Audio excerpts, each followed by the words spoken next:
Aí ele ficou triste. Eu queria fuzilar Chico Buarque de Holanda. Eram reacionários demais, imagina. Mas aí é tudo certo. Mas aí eu estava na lista. Ainda 4 meses depois do golpe, vários companheiros sindicalistas, diretos presos, outros fugiram. O Guarnieri se mandou pela fronteira, blá, blá. Eu e o Schemberg ficamos, não, porque eu achava... De repente baixa um jipe na minha casa, o capitão, minha mãe. Vou levar meu filho. Fala, se acalma. Nós somos o 2º Exército. Nós viemos aqui proteger o Jorge Motta, porque apesar de comunista, ele está na lista dos mais caçados pelo Comitê de Caça aos Comunistas, que são formações paramilitares que nós não controlamos. Mas como ele é um grande escritor, nós gostamos dele, isso são coisas da juventude, o Exército quer abrigá-lo até que o perigo passe e controlemos tudo. Lá fui eu ficar 3 meses numa fazenda em Barretos, sob os auspícios do Exército, interrogado e falando com todos os generais e filósofos que deliravam, logicamente, com a filosofia alemã, com histórias de... para que eu não fosse... Eles disseram assim, olha, você... O Exército te homiziou. Não, eles... O serviço incrível, veja só, inteligentes eles queriam poupar. Eles sabiam que naquele pega para capar muita gente que era valiosa, não devia ser. E foi nesse intuito, é Castelo Branco, olha que fantástico. Ele falou assim, olha, você vai voltar, você tem tudo, você é um grande escritor, você é importante para o Brasil, blá, blá, blá, mas você não pode se provocar, você não pode escrever mais, dizer que quer botar bomba ali. E o que eu fiz? Escrevi o Vigarista Jorge e lá quase que há um enaltecimento da luta armada. O que era? Não era um romance autobiográfico? Não é, eu não sou o vigarista, não. É só de brincadeira, Vigarista Jorge não é autobiográfico, não. Embora eu seja o personagem. Mas é com o prefácio do Mário Scheber. Olha que tá na tua... exílio. Aí eu fui exilado. Está no teu currículo aqui, 1965. Lança em maio o livro autobiográfico Vigarista Jorge. Isso antes de ser um erro, é uma maldade premeditada. Não, agora, acontece que eu escrevi esse livro do qual o Mário Scheber, com o qual, aliás, eu compartilho uma ala Guilherme Novaes, ala Mário Scheber, ala Darcy Ribeiro, ala Jorge Mota aqui na Funarte. Ele fez um prefácio que dizia que eu era o filósofo que misturava justamente Marx, Nietzsche e Jesus de Nazaré com grande perspectiva. E um disco, meu primeiro disco, que aliás é o Não, Não, Não, música de protesto pela RCA Victor. Quando saíram esses dois produtos, que eram meio provocativos, aí então eu recebi ordem que eu seria preso, mas ainda teria tempo para sair. E imediatamente eu fui para os Estados Unidos, porque a embaixada americana já estava de olho em mim, lá fui eu para Washington, trabalhar para a Unesco, onde me tornei depois secretário literário de um dos maiores poetas, Robert Lowell, Eliot, Ezra Pound e Robert Lowell. E eu fui secretário literário, aliás, com várias aventuras nos Estados Unidos. Aí fui para Londres, encontrei Caetano e Gil, e imediatamente nos identificamos. Eles já me conheciam através de Annecy Rocha, através dos Mutantes, que aliás, eu lancei os Mutantes, lancei Almir Sater, lancei tanta gente, Itamar Assunção, muita gente. Mas eu lancei os Mutantes e os Mutantes falavam de mim pro Caetano e pro Gil. Agripino de Paula também, eles já tinham lido, e aí nosso encontro foi fantástico, e a partir daí começa a volta para cá, e essa temporada atual. Anos depois, Jorge, você já no período inicial da abertura, você teve um encontro com o Golbery, não é? Ah, sim, sim. Pô, seria bom se você falasse um pouco desse encontro e em que circunstâncias ele aconteceu. Como eu sempre estive metido em alta política, né? Até hoje eu estou partido, eu sou autor da bandeira do meu partido, que precede quando o João Amazonas fala, é o hino do partido. Eu recebi incumbência, porque era no início, o Exército... Você é filiado ao Partido Comunista? Sim. PCdoB? Ainda sou. Mas eu sim. Tenho opiniões heréticas, que até hoje não me expulsaram, não sei porquê, mas eu sou do PCdoB. É tradição, né? É quase 30 anos de continuo comunista, da visão poética, sempre sem terror nenhum, embora antigamente eu quisesse. É só pelo voto e pela cultura. Mas o Golbery é o seguinte, os contatos sempre com o Exército já antes me protegeram lá. Aí eu fui, voltei, papapá. Então eles sabiam quem eu era, porque inclusive a esquerda na época não queria que Caetano Veloso e Gil voltassem. Eles queriam que ficassem lá como mártires. Foi uma discussão terrível, na qual não quero entrar em detalhes para não implicar com pessoas. Mas voltaram, eu quebrei a política oficial do partido, foi uma pré-abertura.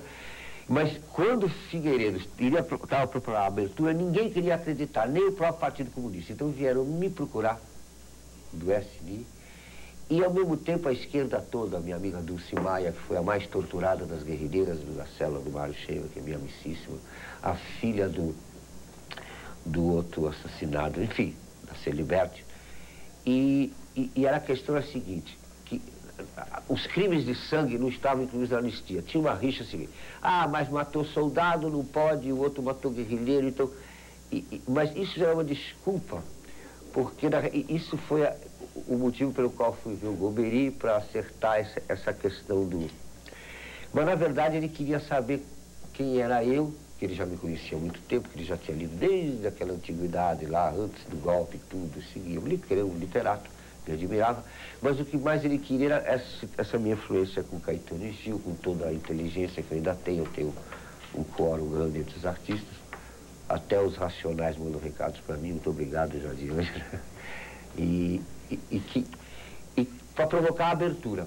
E na conversa com ele, o que mais me impressionou foi que ele mandou 3 senadores esperando para mostrar. É uma cena incrível, que eu vou ficar todo o programa contando. Mas ele disse que... E o que mais interessava ao Golbery era como é que era o poeta laureado. Robert Lowell, né? Porque eu fui secretário. O que mais interessava a ele era saber como era Robert Lowell. Então nós falamos só de literatura, Eliot, essa coisa totalmente. Vocês ficaram conversando sobre o Lowell? Vocês ficaram conversando sobre o Robert Lowell? Sobre Robert Lowell. Golbery só queria saber como é o poeta laureado. Não é fantástico? Espantoso. Ficamos 2h30 falando só sobre isso. Ele mesmo me acompanhou ao elevador. E o ascensorista, que era o parecia o grande hotel, falou: eu estou há 35 anos na República. Nunca o ministro levou ninguém para o elevador. Quem é o senhor? Não é fantástico? E ele conhecia alguma coisa do Lowell? Conhecia tudo. Estava bem, sim, super. E do assunto mesmo de anistia, crime de sangue, não se falou? Como? De crime de sangue? Não, aquilo era uma questão, foi 10 minutos, tá resolvido, tá. Eu queria falar. Tem um episódio... Depois eu tinha um documento com ele tem um artigo único que tem no Brasil, assim, general, filósofo, entrevista filósofo general. E o lado dele, o modo de... E tal qual o Glauber, você achava ele o gênio da raça? Como? O Glauber definiu... sim, Glauber. Você também? Eu não tenho em coisa política nenhuma, me ofereceram, eu fiquei sempre nessa individualidade de...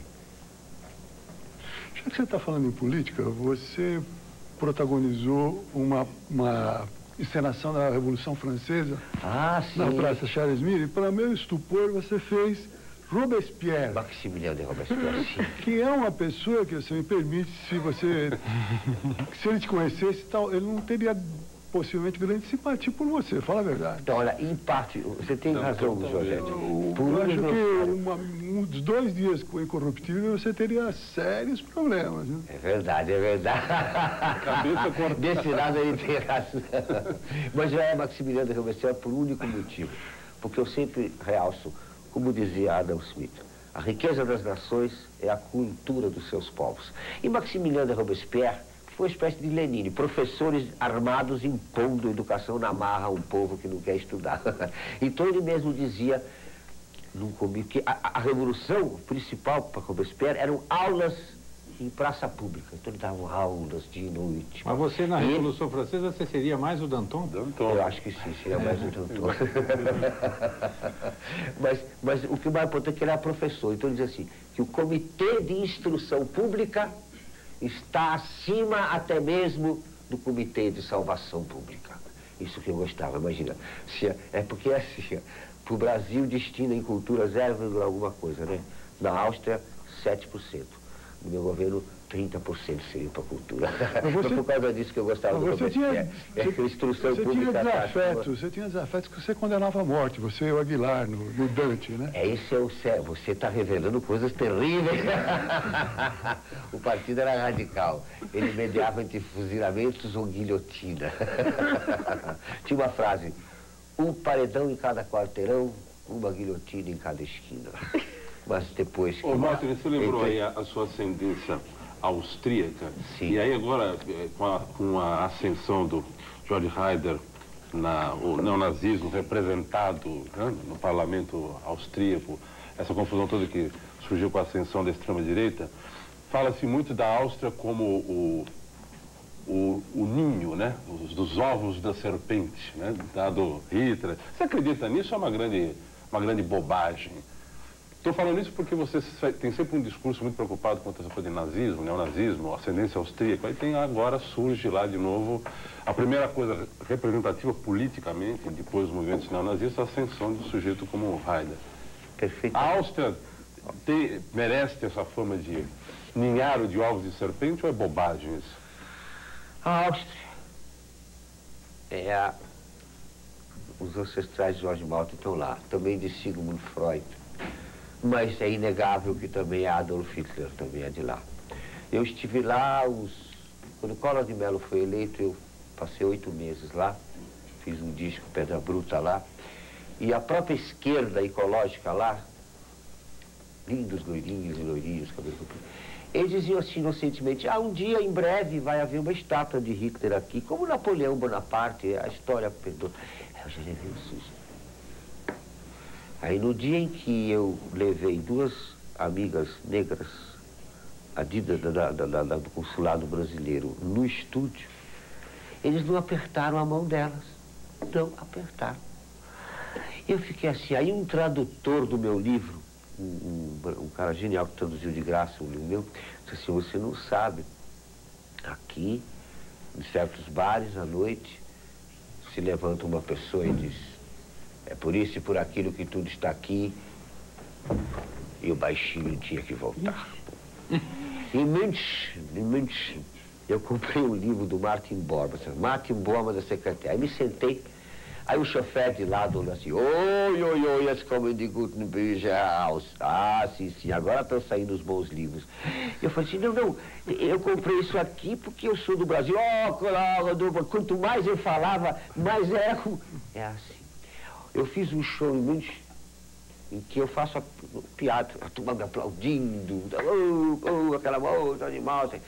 Aí eu falo no Tataraneto do Inseto, que aliás eu vou regravar com todo o discurso, tem uma frase de Hitler, que o Himmler pergunta uma hora para ele, quem serão os novos inimigos do Reich, já que não vai ter mais judeu, homossexual, eslavo, todo mundo. O Führer pensa 24 segundos de piadinha, ele faz, isso é verdade.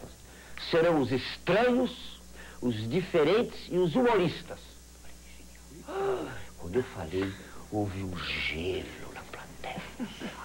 Aí depois eu fui para casa com um alemão liberal, que é amigo meu, que eu tenho em Goiás, e disse assim, você é louco. O corpo de bombeiros daqui, quando tomam muita cerveja e conhaque, eles saem com a sirene ligada, gritando, Die Fahne, die Rhein. Eu sei que o cônsul da Áustria e da Alemanha vão achar que não é. Eu tive até um bate-boca aqui no MAN com a Dida Cultural da Alemanha, que dizia que Richard Wagner inventou o nazismo. Ela disse que era mentira. É prova histórica. E hoje em dia, aquele autor inglês, aquele nazista inglês, esse devia ser não só enforcado, mas torturado antes de morrer. Escreveu negando a Shoah, o Holocausto. A moda é negar que não houve aquele campo. Hitler sabia, até o Himmler disse, é tão terrível que nem o nosso povo vai ter. Mas o Eichmann negou tudo, né? O Eichmann... mas está lá a prova do Eichmann. Provou. Mas então, é tudo muito grave, estão negando o Holocausto. Veja aqui os carecas do subúrbio. E é o preconceito. Isso aí é real, porque o Hitler é muito profundo, lembre-se bem. Ele dizia, eu não sou um político. Eu sou um imã que percorre os céus da Alemanha e extrai o aço do seu povo. Não me interessa a economia, o mundo moderno, eu só vivo em Esparta, Roma e Atenas. Cuidado. Não é para obedecer, é para obedecer os desejos do Führer. Ele é muito importante, ele sabe tudo. Então, diplomacia à parte, temos que prestar atenção na Áustria, é isso? Agora não é só a Áustria aqui, no caso, na Áustria, evidentemente, recuado. Mas na Áustria, realmente, esse exemplo que eu dei não é impressionante? Mas a internet está uma loucura de circular sobre o meu navio. E depois tem motivo aquele negócio que eu falei do banco, desse banqueiro aí, que disse, acaba com a FMI, acaba com o negócio, porque deixa reto, é mais que não sobrevive. Por isso temos que arrastar Jesus de Nazaré. Aliás, o Karl Jaspers, que é um fenomenólogo que foi educado nos porões da Luftwaffe do Goering, olha só, e que ele dá a grande dica, porque Heidegger, mesmo não sendo nazista, ele tem um álibi, que a discípula e amante dele é Hannah Arendt, maior defensora do liberalismo, e prega a descoberta do outro. E a Simone de Beauvoir, não sabe. Mas o Heidegger, a definição incrível, acima do bem e do mal, perigosa também essa aqui. No umbral do século XXI, o ser talvez há de ser desvelado através da cibernética, olha lá. Num planeta em que todos serão, ao mesmo tempo, controlados e controladores. Agora, eu prefiro Karl Jaspers, que diz, a principal meditação são 3 meditações, sobre Friedrich Nietzsche, sobre a bomba atômica e sobre Jesus de Nazaré. Aliás, quando os jornalistas perguntaram uma única entrevista para Heidegger o que ele achava da bomba atômica que tinha sido lançada em Hiroshima, ele disse assim, qual delas? A primeira ou a segunda? E eles falaram, mas qual foi a primeira? Ele falou, todo mundo sabe, Jesus de Nazaré. E encerrou a entrevista. Jorge, nós vamos fazer mais um rápido intervalo e voltamos aqui. Muito obrigado.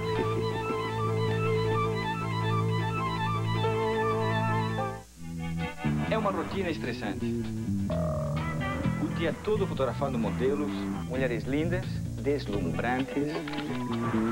Encontrar os cenários paradisíacos. Todo dia a mesma coisa. Chato, né? Pegar o meu carro e sair, sem rumo, é quando eu esqueço de tudo e relaxo. quem exige muito do prazer. Se preto e branco fosse sinônimo de seriedade, os Três Patetas seriam coloridos. Se texto longo fosse sinônimo de profundidade, Deus não teria deixado suas regras em 10 linhas. Se falar complicado fosse sinônimo de competência, não haveria político ruim. Chegou o Valor Econômico, o jornal de economia influente e atraente, e que vai acabar com os mitos do jornalismo econômico brasileiro.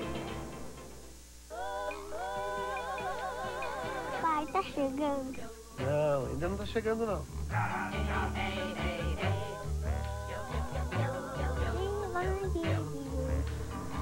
Pai, tá chegando? Não, só falta um pouquinho. Pai, tá chegando? Tá chegando sim. Ah, que droga, Wilson! Honda Civic. O Brasil adorou esse carro. Assina o UOL. Não, a gente precisa fazer economia. Mas, pai, só o UOL tem a Folha Veja Online. Toma esse dinheiro e compra na banca. Mas, pai, só o UOL tem os principais jornais do mundo. Compra eles também. Traduzidos, pai. Ah, tá bom, olha. Então toma para você contratar uma tradutora. Crianças não sabem o valor do dinheiro. O melhor da internet só tem quem assina o UOL.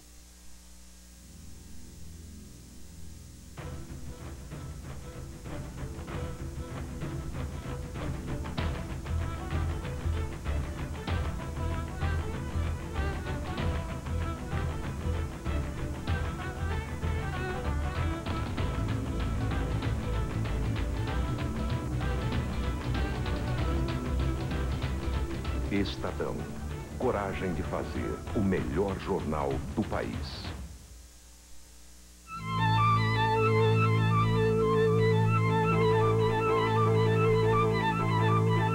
Bem, voltamos com a Roda Viva, esta noite entrevistando o filósofo, escritor e compositor Jorge Maltner. Jorge, numa matéria do Jornal do Brasil de abril de 95, ela tinha o seguinte título: O Maldito Busca um Lugar ao Sol. Esse título continua valendo? Você busca um lugar ao sol? Você busca alguma coisa? Olha, eu sempre tive um lugar ao sol do meio-dia desse Brasil tropical, logo muito cedo. Eu digo, esse malditismo é uma questão de honra, e eu acho que eu sou muito reconhecido. Em qualquer lugar que eu vou, eu recebo pessoas que têm várias gerações. Agora, um pouco mais de reconhecimento transformado em reais é melhor, né? E eu estou tendo essa atualidade aqui no Musical, todo esse reconhecimento, essa minha atuação. Eu espero publicar toda a minha obra completa agora, reeditar, fazer publicidade aqui. Estou com 2 livros novos, um disco novo que vai sair. Quais são os 2 livros novos? Olha, os 2 livros novos, um é sobre ensaios sobre o século XXI. Chama-se Mobatalá, o século XXI, Mobatalá, com todo o ouro de Oxum. E o outro é um livro de poemas e acoplados com cópias das pinturas que eu fiz, fotografias das pinturas. Nossa, e minha obra completa já tem 13, então o livro são 3.000 páginas. Aliás, o governo, quero agradecer muita gente. O governador Garotinho, através da imprensa oficial Sucupira, no Rio de Janeiro, no início desse ano passado, me homenagearam como intelectual e como prêmio iriam publicar a minha obra completa pela imprensa oficial. Mas eu quero também que seja em aliança com a editora particular, então eu já estou aproveitando para falar isso. Ainda estou no Musical toda semana, né, apresentando, vou fazer mais 3 vídeos para o Ministério da Cultura sobre a história do Brasil e continuando fazendo palestras. Dia 28 aí, de abril, estarei com o Gabeira fazendo palestras. Estou vendendo o meu show, estou com grande atividade. Na verdade, continua. Na época me descobriu e como eu disse, ainda estou vivo para todas essas atuações. Maltner, sim, eu queria te perguntar uma coisa. Sim. Em primeiro lugar, se essa atividade toda múltipla, né, livros, discos e tudo isso, até cinema, tudo isso, se fez de você um homem rico, eu falo financeiramente. E segundo, quem seriam seus herdeiros musicais? A gente poderia citar, por exemplo, Karnak ou, sei lá, Premeditando, Brecht, coisas assim. Olha, Luciana, eu tenho tanta gente que diz que, desde o Carlinhos Brown ao Falcão, as pessoas todas se dizem até influenciadas. É muita coisa, é muita influência, né? E eu não sei quais seriam. Até me disseram que eu sou avô do pagode, do rock da barata, né? É incrível. Então eu fico muito feliz porque é assim que eu me sinto. Em todo lugar eu sou saudado pelas mais variadas correntes, mais díspares.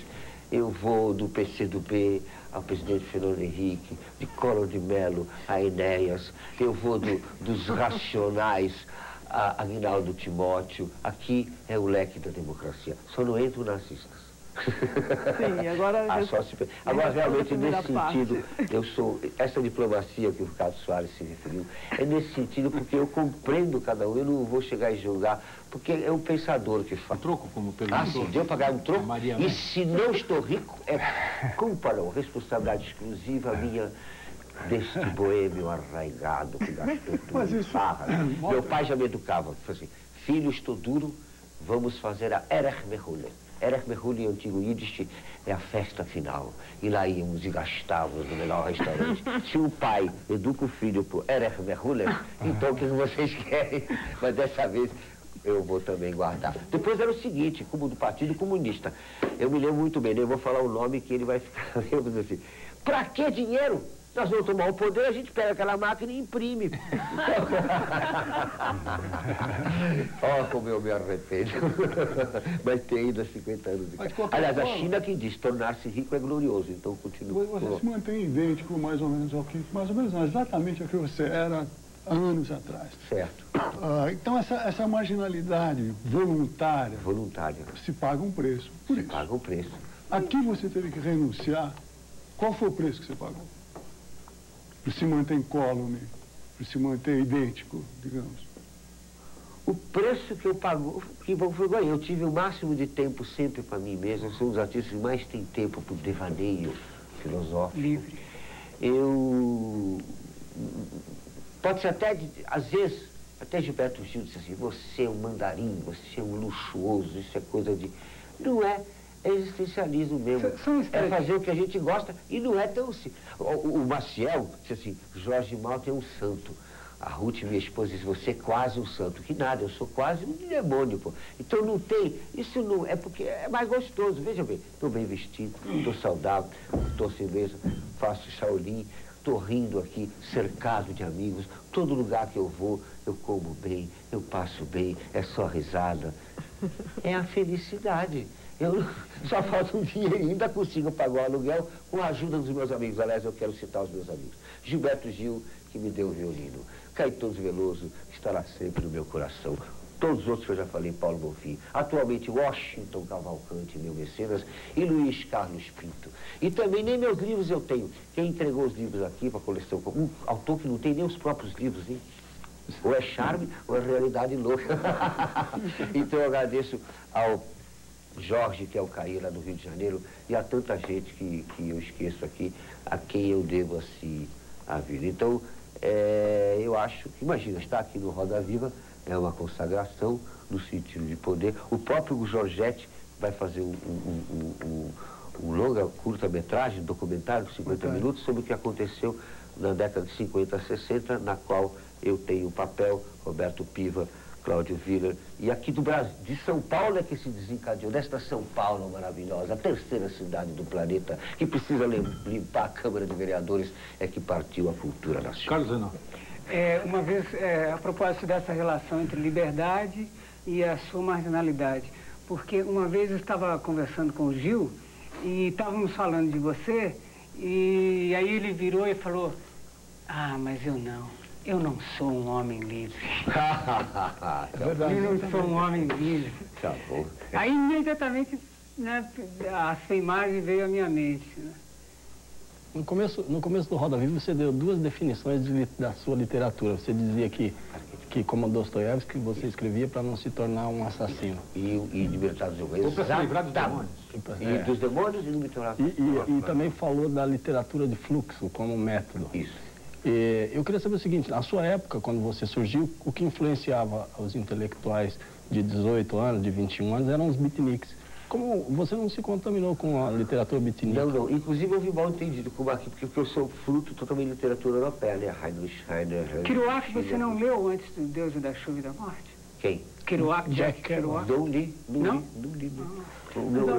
O que me desencadeou como é que foi melhor que o Kerouac. Mas como é que chama-se Padre Antônio Vieira. Foi o padre, que é o seguinte, eu queria escrever, então eu imitava, muito bom pastor, toda vez imitava todos os estilos, mas não conseguia ter o meu. Aí eu fui ler Padre Antônio Vieira. Bateu, valeu. Depois é que eu soube que ele também teve um estado. Qual é o sermão que fez a sua cabeça? Sermão da 40ª. É fantástico.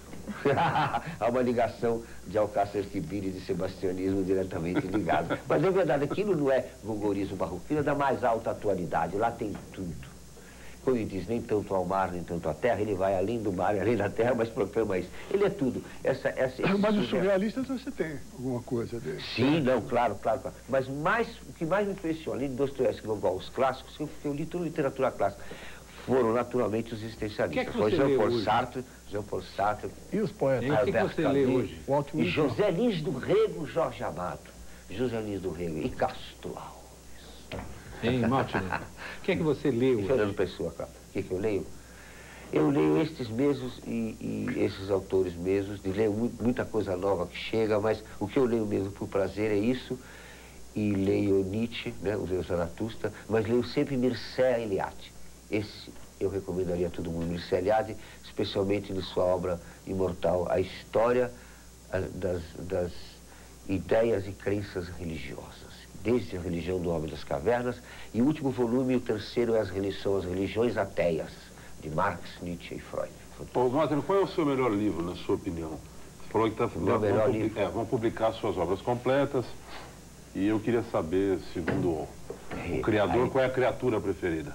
Olha, eu não tenho criatura preferida, mas se eu fosse dizer, eu poderia selecionar, por exemplo, Deus da Chuva e da Morte, eu selecionaria O Sexo do Crepúsculo, porque é o começo, meio e fim, selecionaria Fragmentos de Sabonete,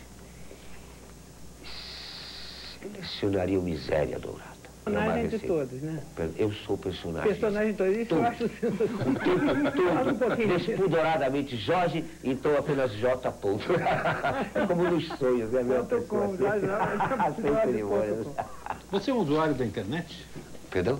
Você usa a internet? Não, eu não uso. Eu previ a internet várias vezes no fragmento. Eu dizia assim, um dia poderemos encontrar pessoas para namorar e para transar através de... Mas não dá muito certo, né? Negócio de namorar, tudo bem, transar... Não dá, transar não dá, eu vou chegar. Eu sei usar mal e mal o mouse, mas eu tenho o site e uso a internet para... Mas você não é um fã, quer dizer, não é um... Porque eu digo como o Timothy Leary, aliás, ele diz assim, eu acredito na biogenética tecnológica, né, que vai fazer a gente viver muitos anos. Tem até o Juliano De Fiore, filho do Ottaviano De Fiore, nosso amigo, o ministro da leitura e do livro, que é meu grande amigo, e o filho dele, ao saber disso, disse assim, pai, que sacanagem pertencer à última geração dos mortais, porque daqui a pouco a gente vai ser imortal. Mas eu acho que o mais importante que toda essa tecnologia é esse encontro da gente. Dizia Timothy Leary, são os grupos de mútua ajuda, o indivíduo com o indivíduo, os normais anônimos. Isso não é isso aí que a gente Mas essa coisa da internet, fractal, sempre teve em você. Essa lógica da internet é sua. Claro, simultânea. E eu acho que você vai... O que seria hoje um maldito digital para você? Você que cultua uma maldição. Um maldito digital? Como é que você imagina que você... Maldito.com. Ele se encontra com outros malditos que são benditos, né? Na verdade, todos os malditos não foram maravilhosos. Quer ver quem são? Charles Baudelaire. Né? Vai vê-lo. Antonin Artaud. Jean-Arthur Rimbaud. Edgar Allan Poe. E você vai longe, porque são maiores poetas, não é? Quem são os malditos? Os sem-teto, os miseráveis, aqueles que ele disse, tive sede, tive fome, fiquei nu, fui doente, era estrangeiro. Ele, então, é o maior maldito. Mas tem uma margem de atuação grande na internet, de rebeldia, de ataque. Seriam os nazistas, né? Seriam os nazistas, mas aí seriam nocivos, né? Mas tem um antinazista também. Tem também. Quem seria os malditos? Eu pergunto para você. Não sei. A entrevista roda Mas é interessante, porque você já tem cyberpunk, rebelde digital, você já tem grupos atuando e lutando na internet. Seria algum que se comunicaria através de enigmas, como Heráclito, que Eu escrevia frases difíceis de compreender para selecionar o público. Ao contrário de escrever fácil, escreve difícil para pouca gente compreender. Eu não sei. Mas acho que nesse mundo novo não tem mais o sentido da velha esquerda no centro da direita, não tem mais o velho sentido do maldito e do bendito, porque as diferenças não são maniqueístas, as coisas se entrecruzam, né? O instinto da morte que você é o instinto da citou, vida. Maltner, foi tudo poeta. E você não falou ainda do Maltner poeta. Bem, o Maltner poeta, na verdade, é o Maltner prosador, o Maltner músico, e no meu livro específico, Poesias de Amor e de Morte, através das letras das minhas músicas, né? Que são poemas, e a própria vida, um poema. E você falou do violino, que era importante. Tem um hindu que diz assim, ele era um grande instrumentista de cítara, não de violino. Falou, mas por que você parou de tocar? Falou, que agora ao invés de tocar um instrumento, eu toco o instrumento da alma das pessoas. Bonito, né? Mas é isso aí. Eu acho que a poesia é permanente nessa nossa conversa. A poesia, ela é aquilo que, eu repito, mesmo a fenomenologia, que é a razão mais profunda do século XXI, ela proclama que acima da razão, como aquela pena de Maat, né, no julgamento egípcio que decide, mesmo que pese toneladas de ouro, aquela leve pena vai fazer a diferença. É a emoção, a ternura, o amor e essa coisa que é a poesia. No programa musical, você tem a oportunidade de alguma forma, conferir o que é que está sendo feito de novo, ou o que é que está sendo feito de maldito, lá no campo da música hoje em dia. E nós, no Brasil, vivemos aí os anos 80, ainda uma explosão da música, do chamado rock de garagem, diversos grupos musicais que hoje estão aí influenciando a cena musical brasileira. E nos anos 90 tivemos muito pouco disso, não houve um movimento. Surgiram alguns indivíduos que conseguiram cravar sua música, podemos citar o Chico César, o Lenine, Marisa Monte, mas não houve um movimento. Você acha que hoje tem espaço para um novo movimento, para uma nova multiplicação de um estilo musical ou de estilos musicais que atinja esse público mais jovem? Olha, tudo pode ser, mas um movimento assim, nesse sentido, não. O forró seria um movimento, o pagode seria um movimento pela dimensão de números, mas movimento assim, acho que isso não, porque nós atingimos a descentralização. Então, é tudo indivíduo meu. Agora, esses indivíduos podem se reunir num movimento de indivíduos. Mas você vê gente boa e gente nova? Muito, o tempo todo. Não só no musical, como antes, porque no lugar que eu vou fazer show, trazem música. O Brasil é um celeiro de futebolistas, de samba e de criatividade poética. Você disse que ajudou a revelar os Mutantes. Não? Maltner, você disse que lançou os Mutantes. Eles tinham realmente antevisão ou eles são um mito de uma época? Você acha que naquela época, quando você os conheceu, eles já tinha ideia de que eles suplantariam aquela coisa? Tinha uma ambição, né? Sim. Sem ambição. Olha, eu conheço gente que toca violão melhor do que... Eu digo que tinham qualidade, se eles tinham qualidade realmente já, ou se eles são fruto de um grande complô tropicalista.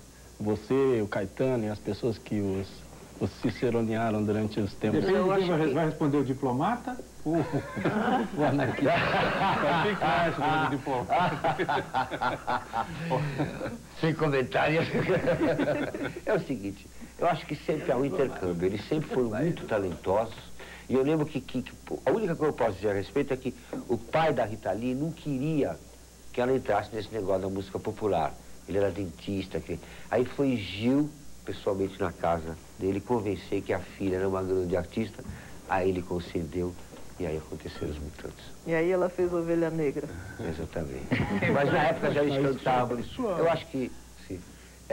A sua música está cheia de referências ao que há de mais extremamente popular e de repente entra no verso Mallarmé.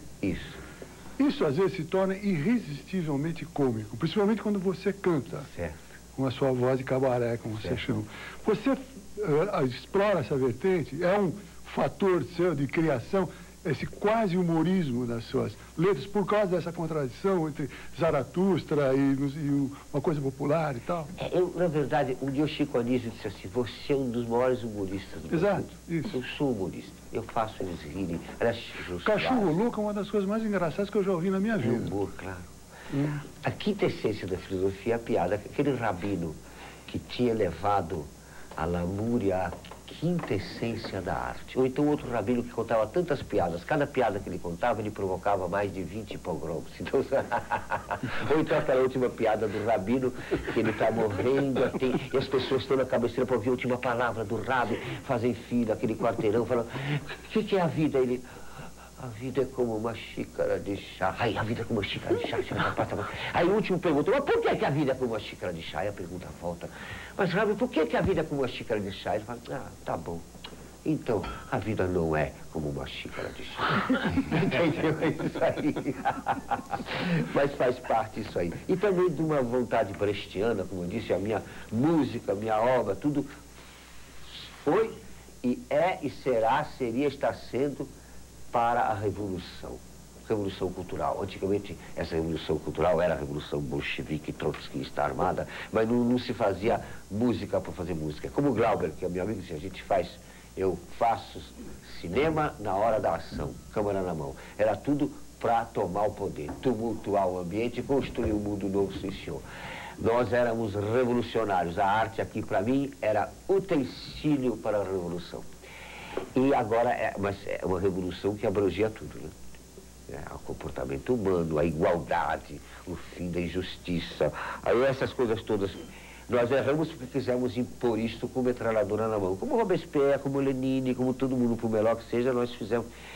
Mas essa intenção permaneceu. E restou o quê? A revolução cultural, que antes de ser de Gramsci, é de Peter Kropotkin, de Paul Goodman, e é a nossa missão para o Brasil. O Brasil precisa ler, escrever e ler, senão afunda. E a minha missão, então, é de propaganda para que se leia. Homenagem, parabéns ao Aldo Rabelo pela campanha de se falar o português, por todos os que pode estudar inglês, deve estudar, mas é estudando, é na cultura que tem aventura. E como eu disse no musical, esse negócio da bunda, da banda da garrafa, não tem nada. Cultura adora a bunda e a dança da garrafa. Não existe cultura sem sexo. Mais ainda, o sexo fica melhor com cultura, porque fica mais sofisticado. E cultura também dá dinheiro, cultura saber inglês, cultura é essencial. Acabou. Você é otimista em relação ao Brasil? Totalmente. Estou entre Juscelino Kubitschek e Guimarães Rosa. Por quê? Primeiro, sem isto aqui, eu teria sido cinza de forno crematório. Segundo, isso aqui, apesar de tudo, tem a igualdade das raças, a mistura delas, como nenhum país jamais o fez, nem sonha fazê-lo, da cultura. Nessa coisa incrível, desde cedo, da mãe negra, eu tenho um poema que eu falo, eu faço um poema para os travesseiros, cada travesseirinho tem um tamanho, mas o travesseiro mais querido é aquele travesseiro dourado, pequenininho, da camarinha, do candomblé da minha babá, quando eu pequenininho adormecia, depois que os batuques para me levavam, e aquelas jaôs todas me davam doce, e eu adormecia naquela almofada dourada da camarinha da minha babá e alorixá. É por isso. É um bom contador de história, né? Obrigado. Você falou da ciência no caos, no início também. Hoje a ciência parece se encaminhar para um impasse de... dizem que chegaram ao mistério porque você acha que, por exemplo, o candomblé e as religiões e a ciência vão se encontrar inevitavelmente em algum momento? Elas intuíram tudo. Veja bem, eles fotografaram a fechadura do universo. O Hubble fotografou o primeiro Big Bang, vamos dizer, com 12 bilhões de anos. Em seguida, achou uma estrela mais antiga que o início do universo. São 4 teorias simultâneas. Primeiro, houve o Big Bang e começou o universo. Segundo, não houve o Big Bang e começou o universo. Houve o Big Bang e não começou o universo. Não houve nem Big Bang, nem houve o universo. Essas 4 simultaneidades, você vê que perto disso qualquer poeta maldito, surrealista, é lógico, né? Eis a ciência atual. A diferença é o cachê, né? A diferença é o cachê, sempre. O salário mínimo tem que subir, hein? Maltner, o que você acha que acontece quando a gente morre? Eu, poeticamente, acho que a gente vai para trás, entra pro buraco negro, mas é um mistério que nos resta, né? É algo que te preocupa? A morte é o fator fundamental do desencadeamento de todo o pensamento humano. O Heidegger, o ser é para a morte, é a partir daí que nós começamos a imaginar tudo. Por exemplo, numa caçada pré-histórica, né? O nome da caverna. Vamos caçar. Aí, de repente, vou caçar um mamute, aí eu morro. Pum. Aí vocês me levam de volta para a caverna, aliás, com o mamute também. Mas aí parece que eu estou dormindo. Mas o que acontece? Hugo Giorgetti sonha comigo naquela noite. Tá vendo? Ele não morreu. Aí começa toda a esperança, o cinema de Buñuel, as religiões, o espiritismo. Mas vamos puxar isso E o feiticeiro diz assim, o Jorge Maltner morreu porque ele não pisou 3 vezes naquela casca da árvore sagrada. Não importa a loucura que seja, aí começa a religião, que é a cultura, e aí começamos a inventar tudo isso que deu nisso aqui. Mas você escapou da pergunta para um plano filosófico e geral. Não, pergunta específico, pessoal para o Dr. Jorge Maltner. Olha, fiz 59, vou fazer 60, graças à boa genética, assim, graças de Deus e tai chi constante e drogas muito tarde, vitamina, etc e tal, ainda estou vivo. Espero viver ainda um tempo, não muito. E o que eu vou dizer, eu conheci amigos aidéticos que iam morrer no mês seguinte com uma alegria intensa, pessoas muito bem que vivem tristes o tempo todo. Mas eu também tenho pavor e angústia da morte. Mas como eu sempre a imagino toda hora como um samurai, treino samurai, você imaginar todo dia diferentes modos de você estar morrendo. Ora degolado, ora cozinhado, ora de síncope, vai. Então você fica treinando. E de tanto treinar, o Deus da chuva e da morte. Máximo, se possível, independentemente do seu temor ou não da morte, o que você acha que acontece? Olha, eu acho que tudo pode acontecer, né? Com esse universo que tem fechadura, buraco negro, papapá. Pode ser que haja eternidade, paraíso, mas o que para mim interessa, pelo meu humanismo total, é que o que fica são as emoções, fica o amor, e o passado, o presente e o futuro estão todos num instante só, e que no fundo nós não sabemos nada. A gente nasce, vive e morre, e o que mais importa é a emoção, e a cultura não vale nada se ela não tem emoção. E a nossa eternidade é isso, olha só, nós, através de toda essa invenção louca, hein, conseguimos chegar a um ponto da biogenética que vai prolongar a vida humana. Apesar de eu ter um poema recente que faz uma piadinha assim, breve futuro, seremos imortais, clonados, mas inexoravelmente tragados pelo buraco negro. Então, o que adianta? Então, sempre tem uma... Eu não sei. Eu acho que a morte é o maior mistério, e eu acho que as pessoas que morrem falam, eu sempre falo com a minha mãe, com meu pai. Tem um poema do Drummond que eu adoro, eu não sei ele de cor, mas eu vou dizer, porque ele diz tudo. Sempre falo com meu pai. Ele está morto, mas o que importa? Sempre falo com ele. Quando a gente senta toda noite na varanda da nossa fazenda, ele se balançando, eu me balançando, enquanto a gente vai se balançando naquela noite estrelada, a gente vai ouvindo o ruído daquele riacho lá no fundo da terra. Jorge Maltner, nosso tempo está acabando. Muito obrigado. Eu gostaria de agradecer muito a sua participação aqui no programa e fazer uma última pergunta. O que é que falta fazer para você? O que é que você pretende fazer? Falta eu publicar esses livros todos, faturar bastante nesse novo disco que eu vou fazer, conseguir comprar um apartamento, continuar tendo os amigos que tenho, e viver mais um pouquinho e continuar nesta maravilha de Brasil, que é o meu país, e que são tantos Brasis, e no qual eu sou recebido em cada lugar com tanto carinho, com tanta homenagem, às vezes exagerada, desmerecida, por este vigarista que vos fala. Muito obrigado para você, obrigado aos nossos entrevistadores, a você que está em casa. O Roda Viva volta na próxima segunda, sempre às 10h30 da noite. Uma boa noite, uma boa semana e até lá.